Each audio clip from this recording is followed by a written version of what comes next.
Go now and share what I have given you amongst your household. But note, this is a test. Long before humans learned how to stay in one place, they lived as the forest allowed them. They moved in clusters, not villages. Wherever the trees were kind and the ground offered something edible, they paused. When the land grew silent again, they moved on. In those days, people did not ask much of tomorrow. Hunger trained them to think only of now. They slept where night caught them and woke with the same question each morning: what will we eat today? Among these roaming people were two men who each led their own band of humans. One was Ezedama. He was broad-shouldered, loud-voiced, and quick to laugh. His people followed him because he acted fast. When danger showed itself, Ezedama stepped forward without waiting. When food appeared, he was the first to taste it and the first to declare it good. His confidence fed courage into others. The other was Ezeniri. He led a smaller group, but they stayed close to him. He did not shout. He did not rush. When disputes arose, he listened until everyone spoke themselves tired. His people said little about his strength, but much about his sense. When Ezeniri walked, his steps were measured, as though the earth itself deserved attention. Though both men led people, they did so differently, and though both wandered the same forest, they did not see the world with the same eyes. It was during this time that God looked upon humans and grew quiet. He saw them roaming endlessly, surviving but never settling, eating but never understanding. They lived like creatures that only followed their mouths, and God decided not to punish them, but to test them gently. He called Ezedama and Ezeniri to him. When the two leaders arrived, God did not greet them with thunder or fear. Instead, he placed into each of their hands a large wrapped portion of food. It was cooked and prepared in a way neither man recognized. The smell alone rose into their noses and made their mouths water. "Take this," God said. "Return to your people." The men bowed and left. Ezedama did not delay. He returned quickly to his people, lifting the wrapped food high so all could see. He called his household and a few close followers. When the food was unwrapped, silence fell. Its color was strange. Its smell was rich. They tasted it, and their eyes widened. Children laughed. Elders nodded slowly, as though remembering something they had never known. The food filled the mouth and stayed there, warm and steady, not sharp like bitter roots, not fleeting like forest fruits. Ezedama chewed and laughed. "Ah," he said, smacking his lips, "this food has weight. Even hunger will think twice before returning." Someone joked, "If we eat this every day, even the forest spirits will envy us." Laughter followed, but when the last piece was gone, quiet returned. Then, gradually, questions rose like smoke. Where did this come from? Can it be found again? "Leader, will you bring us more?" Ezedama looked at their faces. The food had ended, but desire had not. Hunger, though slower now, was already waking again. As the elders would later say, when food is sweet, the mouth remembers it longer than the stomach. By evening, his people were urging him gently, then loudly. A leader who brings good once should not return empty-handed the second time. Ezedama laughed, but he knew their voices were not wrong. Before the night fully settled, his feet were already turning back toward God. In Ezeniri's camp, the food was handled differently. He gathered his household and a few trusted elders. The food was shared carefully. No one spoke while eating. When they finished, the silence did not break. Ezeniri stared at his empty palm, lost in thought. "This thing," he said at last, "did not come from the forest." No one argued. That night, while others slept, Ezeniri remained awake. The taste stayed with him, but it did not pull at his stomach. It pulled at his mind. By morning, his mind was settled. Ezedama returned to God because his people were hungry again. Ezeniri returned because his thoughts refused to let him rest. Both men walked the same path back, but they were not seeking the same thing at all. Ezedama returned to God with the weight of many mouths behind him. He did not hide his reason. He spoke as a leader who understood his people. "That food you gave us," he said, bowing, "it has awakened hunger that does not sleep easily. My people are asking for it again." God listened. His face did not change. He gave Ezedama another large wrapped portion of food and sent him away without a word. Ezedama returned in joy to his people as they gathered. The food was shared, laughter rose. For a time, peace returned to their camp. Bellies rested, children slept deeply. But when the food finished, the forest still waited. Soon enough, hunger knocked again. So Ezedama returned. Again he asked. Again God gave. At first, it seemed simple. Whenever hunger pressed, Ezedama went back. Whenever he returned, food followed him. His people began to speak of the path to God as though it were a storehouse that never emptied. "If only the day was shorter, we would eat this thing morning and night," someone joked. Ezedama laughed with them. He saw no wrong in asking. After all, was it not better than watching his people chew bitter roots and curse the forest? But then came a day when he returned and God did not give him anything. God listened, God looked at him and said nothing. Ezedama stood, confused. He waited, still nothing came. He returned to his people empty-handed. That night, hunger returned fully. The forest tasted bitter again. The memory of the strange food burned more sharply now that it was absent. "This is unusual," an elder murmured. "Perhaps tomorrow." Ezedama nodded. He returned again the next day. Again he asked. Again God remained silent. Not every silence is anger, but silence always teaches patience. Ezedama, however, did not understand this yet. Days passed. Sometimes he returned with food. Other days he returned with nothing but dust on his feet. His people began to murmur, not against him, but against hope itself. "Why give us a taste only to take it away?" someone whispered.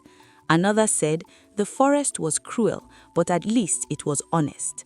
Slowly, they stopped waiting eagerly. Slowly, they stopped watching the path. They picked up their old ways again, digging roots, chasing small animals, cursing their luck when hunger returned. Ezedama felt the change. He was still respected, still followed, but something had slipped away. His people no longer looked forward, they only remembered. In the words of the elders, a hand that is always stretched out forgets how to dig. Ezedama still returned to God, but less often now, not because his people no longer hungered, but because he had no new words to speak. He had asked for much without learning why it came or why it stayed away. And so, without punishment, without thunder, life returned to what it had always been. Ezemri did not return to God quickly. After the strange food was eaten in his camp, his people slept deeply that night, satisfied in a way they were not used to. Children did not cry from hunger before dawn. Elders did not rise early to search for roots. For once, morning came quietly. But Ezemri did not sleep. He sat near the dying embers of their fire, staring into the dark as though the night itself held answers. The taste of the food had not left him, but it did not pull at his stomach. It pulled at his mind. By morning, his people noticed his silence. "You did not sleep," an elder said. Ezemri nodded. "Sleep avoided me." They waited, knowing better than to hurry his words. "That food," he finally said, "was not chance." No one argued. The forest gives by accident, he continued. Roots grow where they please. Animals wander where they wish. But this was prepared. It was deliberate. A younger man laughed lightly. If it fills the stomach, must we know more? Ezenri looked at him kindly. A thing that fills the stomach once may empty it twice if we do not understand it. When Ezenri rose to leave, his feet finding their way back to God, he did not carry empty hunger with him. He carried restlessness. He carried questions that refused to stay behind. He stood before God with bowed head. At first, God spoke as he had before. Have you come for more? Ezenri lifted his face slowly. No, he said. I have come to ask about what I was given. God waited. My people ate it, Ezenri continued. They slept well. They woke without pain. But when it finished, I realized something. We have never seen its kind in the forest. We have never dug it, trapped it, or gathered it. He paused, choosing his words with care. How did it come to be? Can it come again? And if it can, he added, can my people learn it so they will not wander forever? Silence followed. Not the silence of refusal, but the silence of weighing. God looked at Ezenri for a long moment. Then he spoke. You have eaten, yet you are still hungry. Ezenri bowed. Yes, he replied, but not in my stomach. God nodded. He did not give Ezenri food. Instead, he gave him instruction. Return to your people, God said. Count 3 market days, then send your first son and your first daughter to me. Ezenri did not ask why. He bowed again, understanding that some answers arrive only after obedience. When he returned to his camp, his people gathered, expecting food or news of it. Instead, he gave them words. He said, we will wait, and we will do as instructed. Some frowned, some murmured. Waiting was not a habit they trusted, but they followed him, because when a leader knows where he is going, the feet behind him learn patience. The 3 market days passed more slowly than hunger ever did. Each day, Ezenri's people asked questions they were not used to asking. Why must it be the first son and first daughter? What will they bring back? Why are we not going ourselves? Ezenri answered only what he could. Because this is what was asked of us, he said, and because not every journey is for everyone.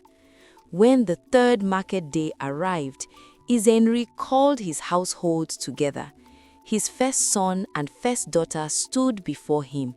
They were not the strongest, nor the fastest, but they were attentive children. You will go where I was sent, Ezenri told them. You will do exactly as you are told. You will not add your own wisdom to it. The children nodded, though curiosity danced in their eyes. Their journey to God's dwelling was long, but uneventful. When they arrived, God did not question them. He did not test their courage. He simply pointed. Beside a field that shone softly, unlike any forest clearing they knew, stood a large clay pot. Its body was wide and firm. Its mouth was sealed tightly. Carry it home, God said. Do not open it. Do not ask what is inside. The children hesitated only briefly.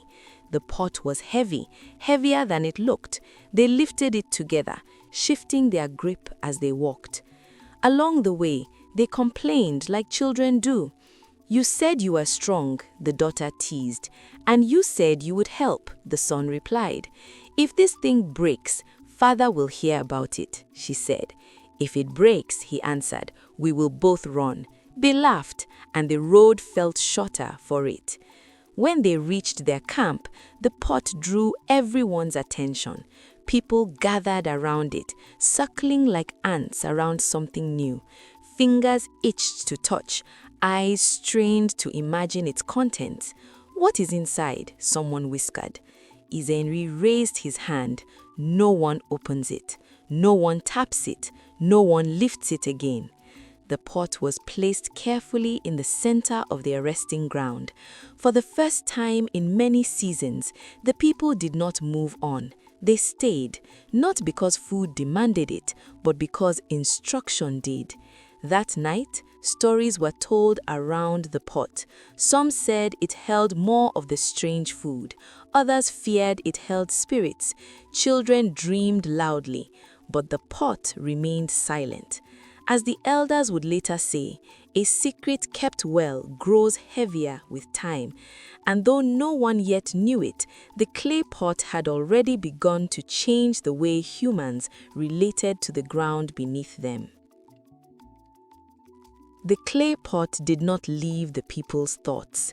It sat where it had been placed, wide and silent, its mouth sealed to the sky. No one touched it, yet everyone felt its presence. Children suckled it as if it might speak. Elders argued in low voices about what it could hold. At night, some swore they heard it breathe, though no one could say how a pot might do such a thing. Izenri watched all of this quietly. By the second night, he understood that silence alone was no longer enough. A leader must know when to wait and when to ask again. Before dawn, he rose and walked away from the camp, not waking his people. When he stood before God, he bowed low. "The pot has arrived," Izenri said. "My people are waiting. Their eyes are sharp. Their patience is thin." God listened. Then God spoke. "Return to your people," God said. "Take the pot and bury it in the ground." Izenri lifted his head slightly. "How?" he asked. "Lower its body into the earth until only its mouth remains open to the air, half hidden, half seen." Izenri nodded. "And then?" he asked. God's voice remained calm. "Then you will wait." "How long?" 12 market days, God said. "You must not look into the mouth of the pot until that time has fully passed." Izenri hesitated, not in doubt, but in understanding the weight of what was being asked. "And if my people insist," he asked. God answered simply, "Then you will lead." Izenri bowed and turned back. When he returned, the camp gathered quickly. News travels faster than footsteps when curiosity is hungry. He repeated the instruction exactly as he had received it. Together, they chose a place where the ground was firm and open. The earth was dug up with care. The pot was lowered slowly, as though it might resist. When it settled, only its mouth remained above the soil, dark and still. Some people stepped back, others leaned closer. "It looks unfinished," someone whispered. Izenri raised his hand. "No one touches it." His voice was calm but firm. "If it holds food, why hide it?" he answered without anger. "If it holds knowledge, it must be protected first, because what the earth is teaching does not rush its student." The days began to pass. At first, waiting felt easy. The pot did nothing. Hunger returned to its usual pace. People busied themselves with familiar tasks. But as the days wore on, patience thinned. "Perhaps one quick look," someone suggested. "Just to be sure nothing is inside," another added. "What harm can a glance do?" Children dared each other to approach it. Elders debated whether rules should bend for understanding. Izenri did not bend. He stood near the pot often, not as a guard with a weapon, but as a reminder. His presence alone steadied wandering hands. On the 12th market day, the camp was restless.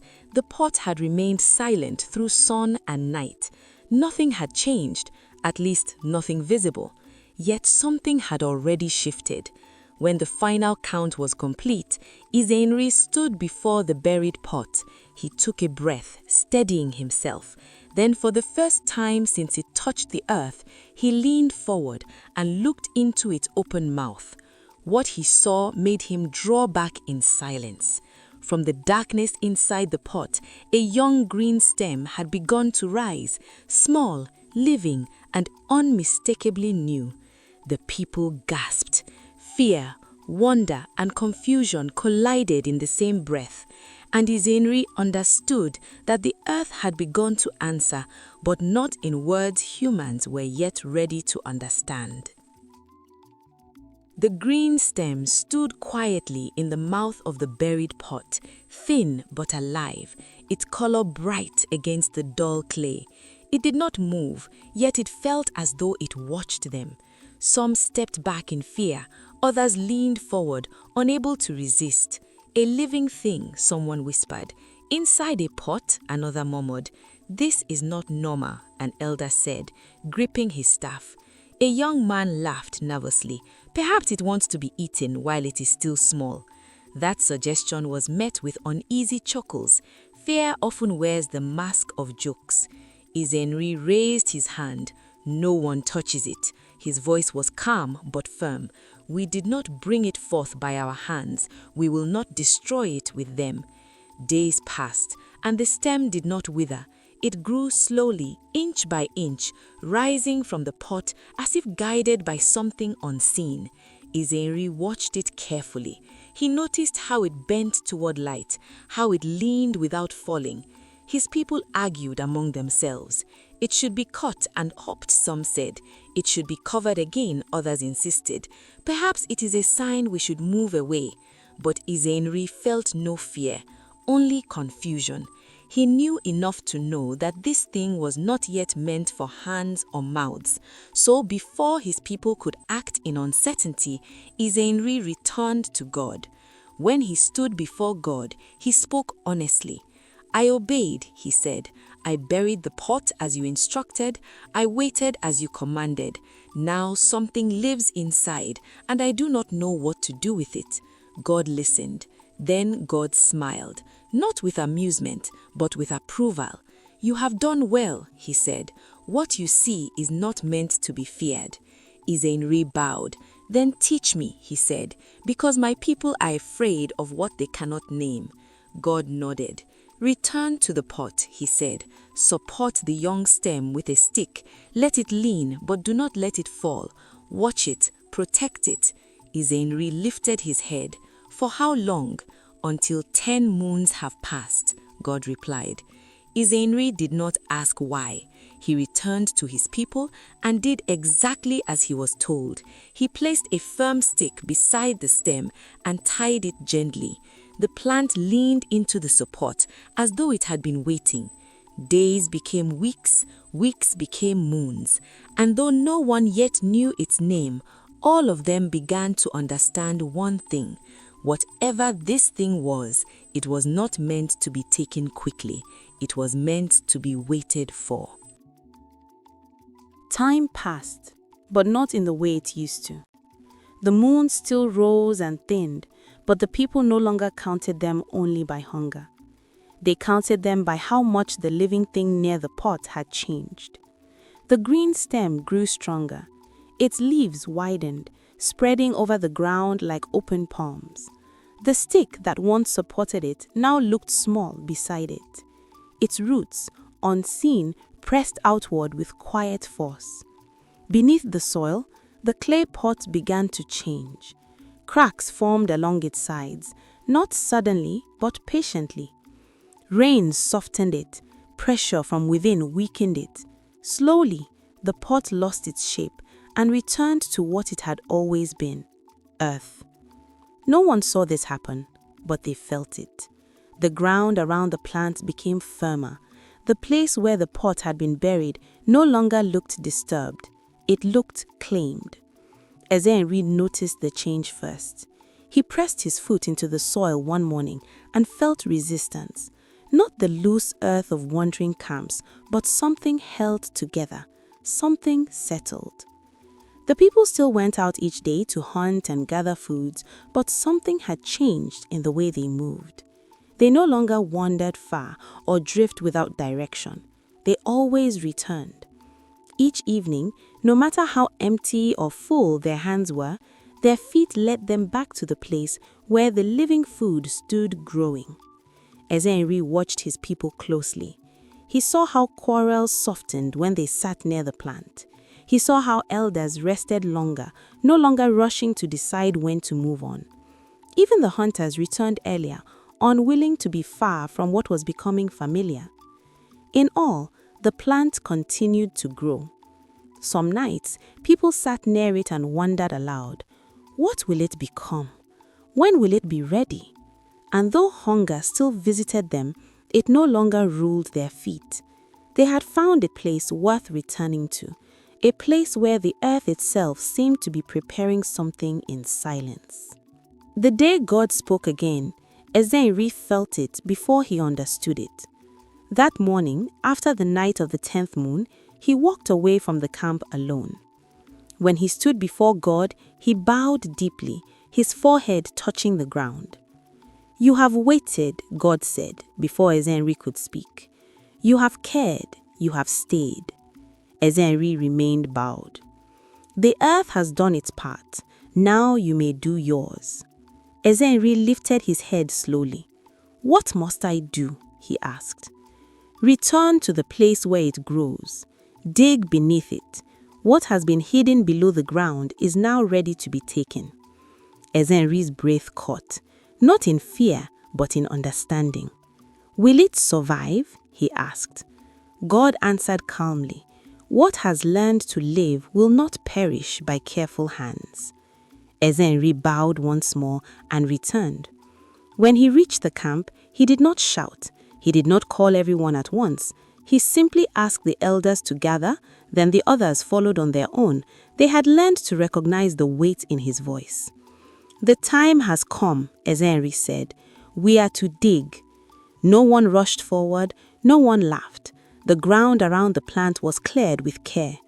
Hands that once tore greedily at roots now moved slowly, respectfully. They dug where Ezenri pointed, around the base, not too close, not too far. The soil came away in heavy clumps, dark and rich. The deeper they went, the quieter everyone became. Then someone stopped. "There is something here," a man whispered. They brushed the soil aside. What emerged from the earth was large, firm and whole, an underground body unlike anything they had ever pulled from the ground before. It was not brittle like roots. It did not branch wildly. It rested there with weight and promise, as though it always belonged beneath their feet. Gasps moved through the crowd. Children stepped closer. Elders leaned on their staffs, eyes wide. Ezenri knelt and touched it gently. "It grew while we waited," he said softly. They lifted it together. It was heavy, so heavy that it took more than 2 hands to lift. Joy did not burst out all at once. It arrived slowly, carefully, like light at dawn. "This," someone whispered, "could feed many." Ezenri did not answer immediately. He wrapped the great food body in leaves and prepared to take it to God, not to boast, not to claim ownership, but to understand what came next. As the elders would later say, the earth does not give everything at once, it gives enough to teach gratitude. When Ezenri began his walk, his people did not follow him. They stayed behind, guarding the place, watching the living plant that remained. Ezenri returned to God carrying the great food carefully, wrapped in broad leaves. Its weight pressed into his arms, steady and sure. He did not hurry. When he reached God's presence, he knelt and placed the large earth-born item before him. "This is what the earth gave back," Ezenri said quietly, "as you promised." God looked upon it and his face softened. "You have waited," God said. "Because of this, what you have taken will not end in your hands." Ezenri bowed low. Then God spoke the last teaching. "Take a part of it and divide it amongst your people. Then put it to fire to soften, enough for your mouth to feel the warmth and taste it once did. Whenever you and your people need this food again, you will not search the forest for it. You will cut a piece from what you have taken and return that piece to the ground. Cover it, care for it, and wait just as you have done in the past 10 moons." Ezenri listened carefully, holding each word as one holds water in a cupped palm. "Will it come again?" he asked. "Yes," God replied, "as long as patience walks with you." Silence followed. Then Ezenri lifted his head and asked a question that had waited quietly in his heart. "If my people are to speak of this thing, if children are to call it, and elders are to remember it, what do we name it?" God did not answer immediately. He looked at Ezenri for a long moment, at the man who had not eaten in haste, who had not begged without thought, who had learned to wait while hunger still lived among his people.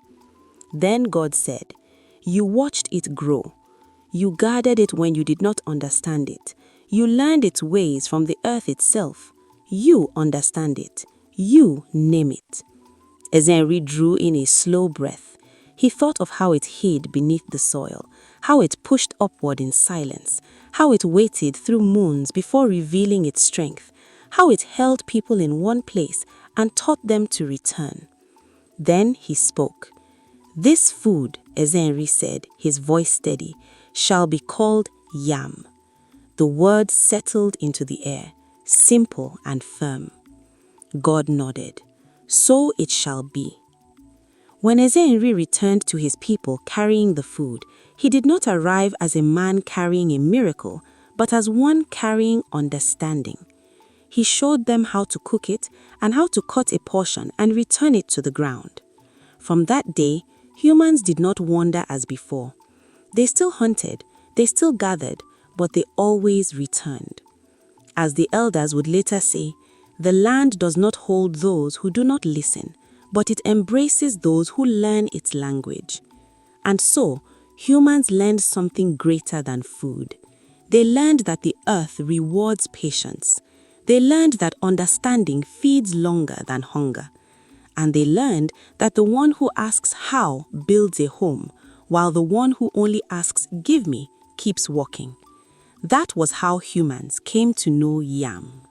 What Ezenri learned did not remain with his people alone.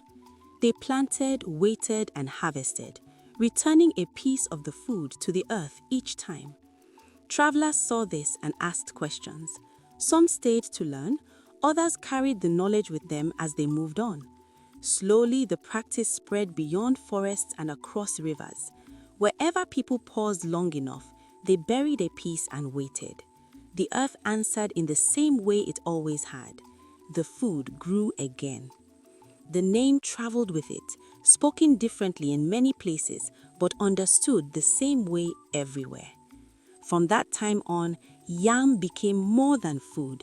It became a way of living, celebrated amongst different races and peoples. Thank you for watching. If you enjoyed this story, please subscribe for more.